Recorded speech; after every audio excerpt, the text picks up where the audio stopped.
예, 안녕하세요. 노마입니다. 이번 시간에는 다루지 않았던 다른 탭들에 대해서 이야기 드리도록 하겠습니다. 먼저 세부, 선명효과와 노이즈 감소 탭입니다.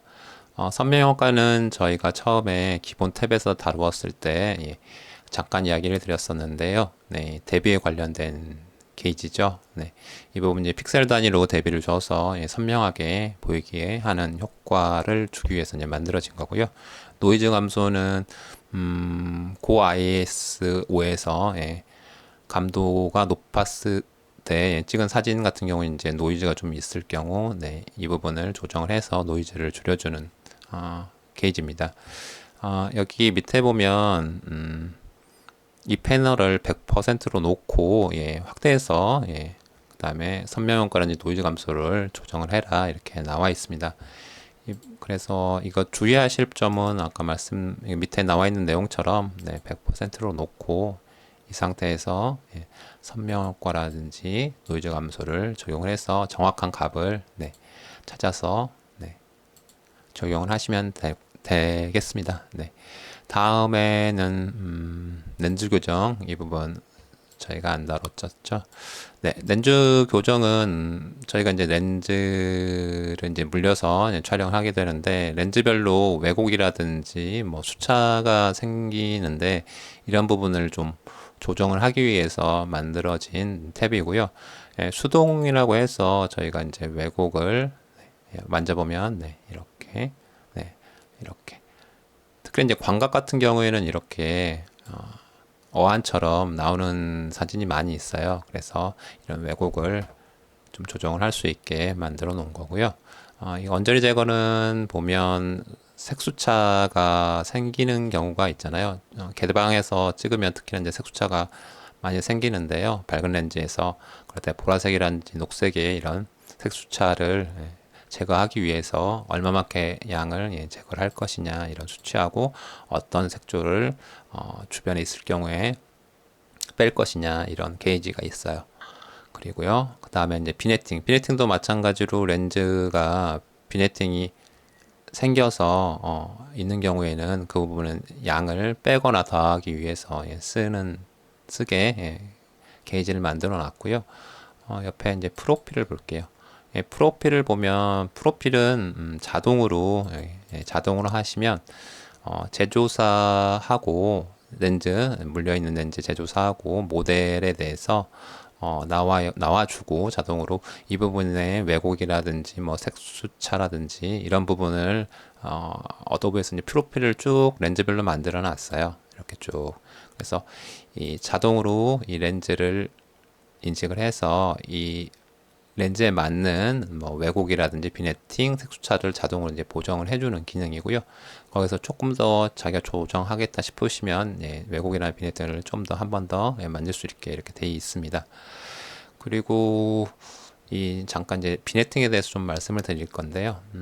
비네팅은 여기 프로필에도 있고요, 수동에도 있고요, 또 옆에 보시면 효과에도 있어요. 비네팅 상당히 3개나 되죠. 3개나 되는데 이 비네팅은 원래는 이제 비네팅이 있으면 좋은 렌즈가 아니거든요. 그래서 비네팅을 제거해주고 그렇게 보정이 이루어져야 하는데 실상 이 사진을 예로 하나 들어볼게요. 이 사진은 지금 비네팅이 들어가 있는데요. 많이 이 사진의 비네팅을 한번 빼보겠습니다. 원래 이미지가 이렇게 되는 거죠. 그러니까 실상 이 사진을 찍었을 때는 상당히 노출을 좀 약간 오버해서 찍었고요. 인물 같은 경우는 지금 역광 또는 역사광이기 때문에 좀 약간 더 전체에 비해서 어둡게 나옵니다. 근데 인물의 노출을 맞추다 보니까 뒤에 배경이 많이 날아가죠. 그래서 이 부분을 비네팅을 줘서 이렇게 뒤에 배경의 노출을 잡는 역할로 저는 이 부분에 있어 이제 비네팅을 썼는데요. 사실 이렇게 안 쓰고 여기 보시면 위에 상단에 보시면 조정 브러쉬나 그레듀에이티드 필터 이런 게 있죠. 그래서 눌러서 노출을 좀 내려놓은 상태에서 이렇게 칠해서 이렇게 주변 노출을 이렇게 잡으셔도 이게 이제 정상적인 방법이고요.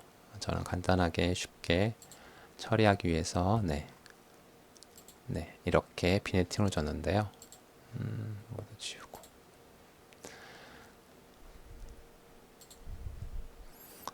이렇게 이런 용도로 저는 비네팅을 이 부분을 썼습니다. 이 사진 말고 저번에 보여드렸던 이 사진 같은 경우에는 이 사진도 상당히 비네팅이 많이 들어가 있죠. 보시면 비네팅이 없을 경우, 비네팅이 있을 경우. 그러니까 특히나 역광으로 사진을 촬영을 역광이나 역사광으로 찍으시면 주변 배경이 많이 날아가는 편이거든요. 그랬을 경우에는 비네팅을 한번 활용해 보시는 것도 좋은 방법이라고 생각을 합니다. 그리고 다음 효과, 그레인 비네팅이 있고요. 그레인은 필름 노이즈죠. 이 부분 보시면 필름 노이즈입니다. 이 부분도 이제 100%로 해놓고 조정을 해서 쓰시면 되는데요. 사실상 이제 좀 아이러니한 부분이죠. 디지털 이미지가 이제 필름을 따라 하려고 만들어 놓은 게이지입니다. 그리고 다음으로 이제 사전 설정이 있습니다. 사전 설정은 저희가 이제 이렇게 프리셋을 하나 만들어 놓고 이 부분을 저장을 해서 나중에 이제 불러와서 쓸 때 사용하는데요. 예를 들어서 저장을 한번 해볼게요. 누르시고 설정 저장을 누르시면 됩니다. 설정 저장을 누르시면 창이 하나 더 나오시는데요. 이제 기본 디폴트 이제 모든 설정 값을 지금 여기 보시면 이 리스트를 쭉 읽어보시면 여기 탭에 있는 게이지들에 대한 내용입니다. 게이지들이 쭉 있어서 이 게이지들 모든 설정을 저장할 것이냐에 대해서 물어보는 거고요. 예를 들어서 노출 같은 경우에는 사진마다 좀 변화가 있고 조정을 해야 하는 경우가 많이 있을 수 있습니다. 그래서 노출을 제외하고, 그러니까 예를 들어서 노출을 제외하고 내가 저장을 해 놓으면 이제 사진을 쭉 불러왔을 때 노출만 내가 조정을 한 다음에 이 프리셋을 저장된 프리셋을 적용을 하면 이 프리셋은 노출을 건들지 않기 때문에 내가 처음에 쭉 조정했던 노출 그대로를 가지고 프리셋이 적용이 되는 거죠. 이렇듯이 이제 노출뿐만 아니라 내가 조정을 좀 주로 한다는 게이지가 있다면 이렇게 빼서 저장을 해 두시면 유용하게 쓰실 수 있습니다. 그리고 그 다음으로 보시면 사전 설정에서 한 가지 더 설명을 드릴 게 있는데요. 설정 저장해서 저장한다고 하면 이렇게 리스트가 나타나고 여기는 저장을 하게 되시는데요. 보시면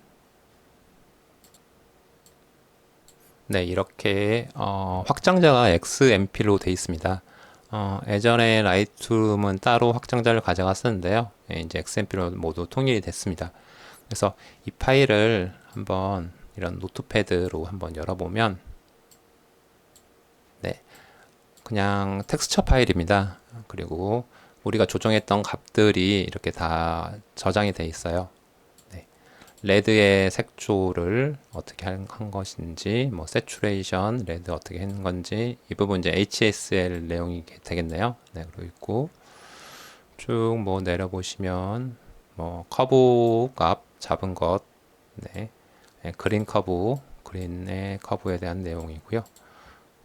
중간중간에 이제 우리가 조정했던 것들이 다 들어가 있습니다. 이렇게 텍스처로 되어 있는 파일입니다. 그래서 XMP 파일이 뭐 특별한 파일은 아닌 거고요. 그거 말씀드렸고, 마지막으로 이제 스냅샷이 있습니다. 보시면, 스냅샷은 이제 이렇게 조정을 해 놓은 값을 하나씩 이제 스냅식으로 저장을 해서 논다는 건데요. 개인적으로 이제 어떤 용도로 쓰냐면, 저 같은 경우에 이제 이제 스냅샷을 지금 이렇게 보정을 하나 우리가 했는데, 내가 이 스타일 말고 다른 스타일로도 한번 보정을 하고, 처음에 보정한 거와 두 번째 보정한 걸 좀 비교를 해서 어떤 게 좋은지 한번 결정을 하겠다. 이런 경우에는 이렇게 저장해 놓은 상태에서 스냅샷을 하나 저장을 해 놓은 상태에서 여기 누르시면 새 스냅샷이 있습니다. 이렇게 해서 확인 누르시면 새 스냅샷이 되고요. 3번에 이 지금 조정한 스냅샷이 딱 들어가 있게 됩니다. 여기서 내가 다른 스타일을 네, 이렇게 해서